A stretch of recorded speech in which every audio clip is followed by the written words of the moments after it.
Here with us now for more on the ongoing crisis in the coalition is Akiva Bigman, an investigative journalist at Israel Hayom. Thanks for joining us. So how big is this crisis? Well, I don't know exactly how big it is. I do assume it's not a fake crisis, like some said, because there are real political issues on the ground. Mm-hmm.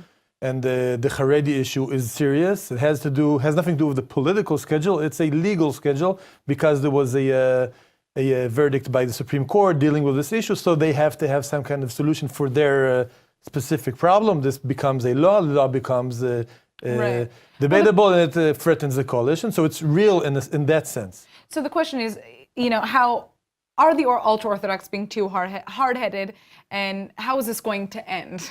Well, this is a stage that everybody speculates. Nobody really knows how it's going to end. There are a lot of different motivations inside the coalition, different powers working on politics. I just want to say about one thing that people talk about all the time. That Netanyahu has this maybe this motivation to hold elections because of investigations and so forth. Mm-hmm. I think there's one important thing that I think is people are missing in the picture, specifically politicians are missing, that Israel has a basic law dealing with a situation when the prime minister is under investigations. And according to this law, which is a basic law, which in Israel considers some kind of a constitutional law, the prime minister doesn't have to resign until the process ends with a decision of the court, and even has the right to appeal. And this law was written for a very specific reason. And the reason is to avoid the situation we see today. To avoid a situation when you can run a police investigation.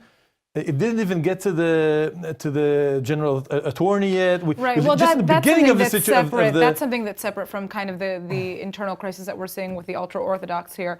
My question is, what kind of compromise could be made in regards to this issue? What is the government ultimately going to do to solve this? Right. So, I don't know more than others know because I have no inside information. But what they're talking about is to maybe pass a bill in one of the first votes, and then to get the budget through and figure out the rest of it and further on.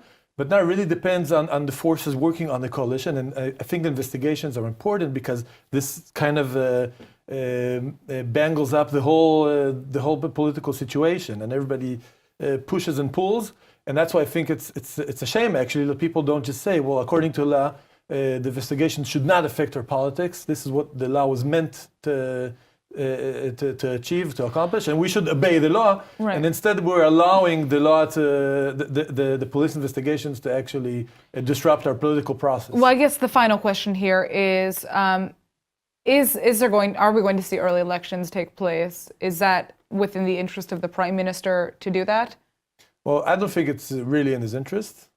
But we never know. These political issues, you only know where you begin, you never know where you end, because there's so many powers and different factors that pull in and play the game. Maybe there are secret deals going around behind the back between different forces that maybe want to have elections and they promote some kind of deal afterwards. You never know.